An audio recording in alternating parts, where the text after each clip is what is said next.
Well, everyone, today I'm going to tell you a feel-good story. And it's not only a feel-good story, it's a true feel-good story. So get your apple juice and your pajamas, because I'm going to tuck you in. Long-haul trucker Scott Murray was in Michigan when he received a panicked call from his wife at home. His wife was in a terrible state, believing that she may have been drugged and raped.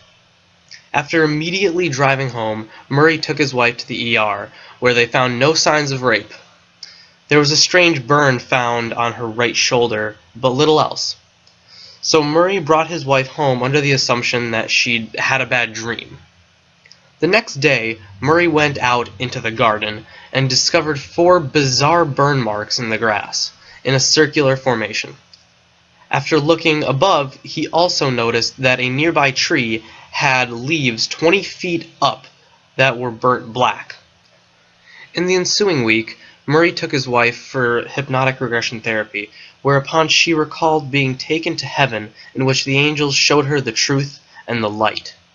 She became increasingly paranoid and terrified, and one day Murray came home to find that his wife had ended her own life. Desperate for answers, Murray sent samples of the burnt grass to a local college, who told him that they were radiation burns. However, the college suddenly changed their mind and claimed that they weren't radiation burns, almost as if, in Murray's words, they were told to say that. Needless to say, I lied when I said it was a feel-good story. But do you believe that story? I don't. As you may have noticed, this isn't a story about heaven and angels. This is actually an alien abduction story that I edited to say heaven instead of a spaceship and angels instead of aliens. A logical person wouldn't believe the abduction story, so why would one be inclined to believe the vision story? To demonstrate the absurdity of such claims, we need to take a dive into the human mind, beginning with optical illusions. Let's focus on saccadic, not psychotic, saccadic, referring to the quick movement your eyeballs make when you move from looking at one object to the other. Some birds actually can't move their eyeballs, so to keep the world from looking blurry and confusing while they're moving, they have to keep their head completely stationary. But here's the neat thing about saccades. When our eyes move, there's a quick blur in between one destination and the other. That blur is completely incomprehensible to our brain, so our visual system actually removes it from our memory and replaces it with the very next thing we see. This effect is called saccadic masking. It leads to a very interesting illusion called the stop clock illusion. You may have noticed this illusion before while in a classroom waiting for class to end. When you dart your eyes from the board to the clock, that very first second seems longer than every other second after it. This is caused because our brain interprets data like A, B, C. If B is erased by saccadic masking, our brain registers it as A, C, C, causing that very first second to seem longer. This may seem like a nuisance, but those tiny fractions of a second add up to about 40 minutes a day because our eyes move. Now, let's talk about mirages. Edwin Meyer, a physics professor at Baldwin Wallace College, explains, "To understand how a mirage forms, one must first understand how light travels through air. If the air is all the same temperature, cold or hot, light travels through it in a straight line. If a steady temperature gradient exists, however, light will follow a curved path towards the cooler air. The standard freshman physics explanation for this phenomenon is that cold air has a higher index of refraction than warm air does. As a result, photons travel through hot air faster than they can move through cold air because the hot air is less dense. The quantum electrodynamics explanation is that photons always take the path of minimum time when traveling from one point to another. In order to get from one point to another in a minimum time, photons will take shortcuts, even though the length of the path is curved and it covers a longer distance than the direct route. This causes ships in the ocean to sometimes appear that they're floating, or to appear as if they were underwater, depending on which side of the cold or warm front you are. This actually may be why the Titanic didn't notice the iceberg, or why it took so long for the rescue crew to get to the ship. Let's say you have a friend that on a hot day claims there are tiny unicorns running across the street. The street is flooded with these tiny little unicorns, and he feels the need to fix the problem himself.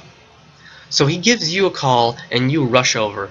When you get there, the street is perfectly fine, and you explain that it could have just been a mirage. He responds with, "I know what I saw." Do you believe him? I hope not.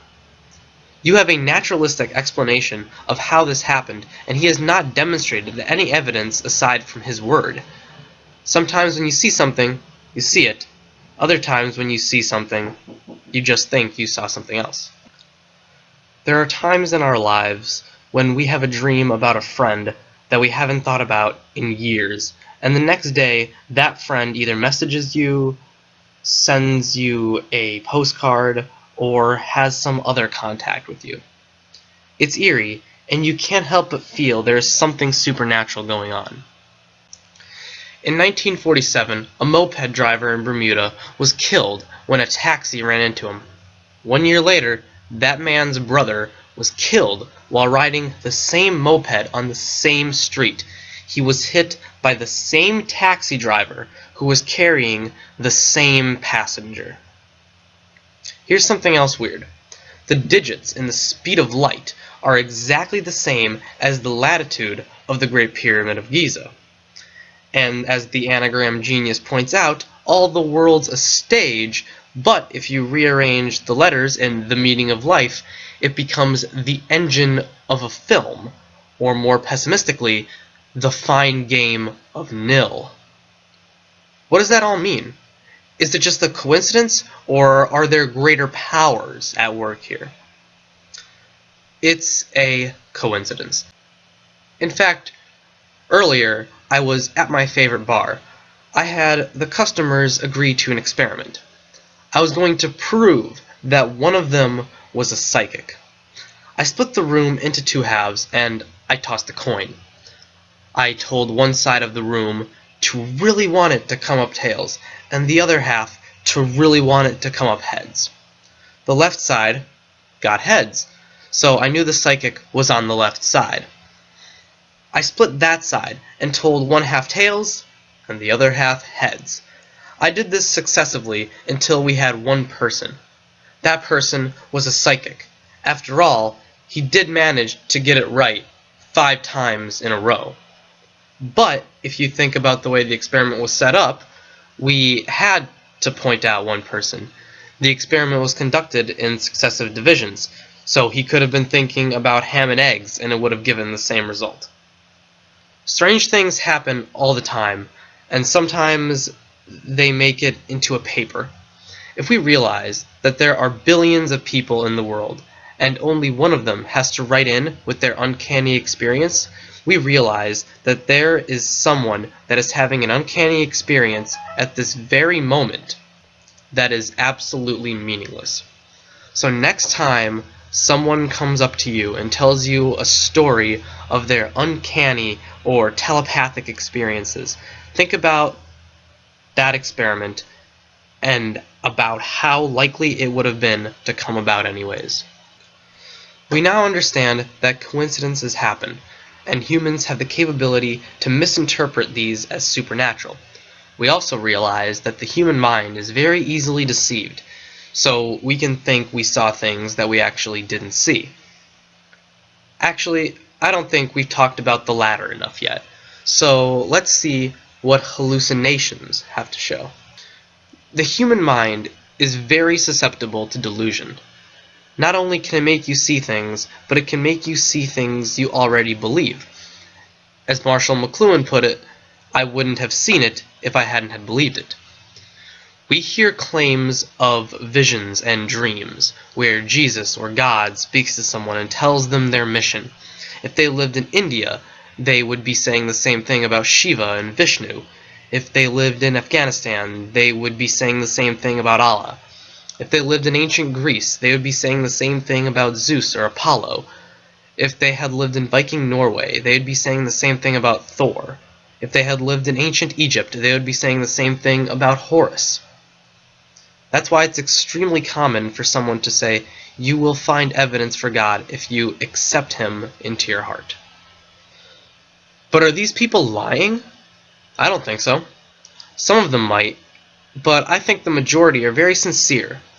Let's say someone gets punched in the face really hard. Not only do they see stars, but they also see God sitting in heaven smiling down on them. When they fall to the ground, they look up at the sky with a sense of awe. They get up and tell everyone about their experience. Why not believe him? He knows what he saw, right? Well, maybe, but we can't verify it. Aside from not being shown evidence of the truth of that experience, we also have a natural explanation. Head trauma can easily cause delusions, and a good punch in the face can rattle your brain. When we come to hallucinations, we also get to the realm of drugs and seizures or other medical conditions. People have experiences like no one else all the time. We can't know what it's like to see someone else's red, or how their migraine feels. We are forever trapped in our own perception of reality. But if we manipulate the brain, the whole thing changes. Sometimes, even something as casual as nutmeg can cause hallucinations or delusions. This category of hallucinogenic foods also includes hot peppers, some fish, rye bread, and caffeine. And I'm sure we don't need to talk about the effects of mushrooms and LSD. So I'll leave that for you to go out and do some science experiments. One of the most common experiences that I feel needs to be addressed is near-death experiences. So many people claim to see a white light when they're, let's say, in a horrible accident. They automatically begin to extrapolate what it actually was. What was once a white light has turned into heaven's gates and St. Peter waiting to greet them. How do we explain that? When it comes to the extrapolation, imagine a friend of yours has just caught a large fish, maybe 4 feet long. He tells the story over and over again, but every time he adds a little bit to the fish. Next thing you know, it's 10 years later and the fish was 15 feet long. This kind of extrapolation is like playing a game of telephone with yourself. What about the white light? That was actually a mystery up until the 1990s. When one is having a near-death experience, their body releases a chemical called ketamine that produces that white light. Ketamine is a member of a class of drugs known as NMDA receptor agonists. It's structurally similar to PCP, but generally considered much safer, even possessing properties that help prevent neuron damage.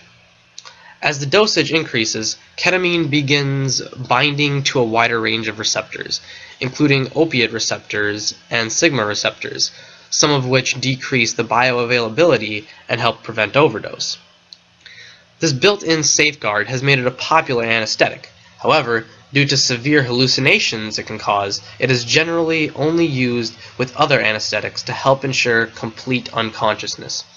The same effects of a near-death experience is seen in ketamine users. This reminds me of the movie Heaven is for Real.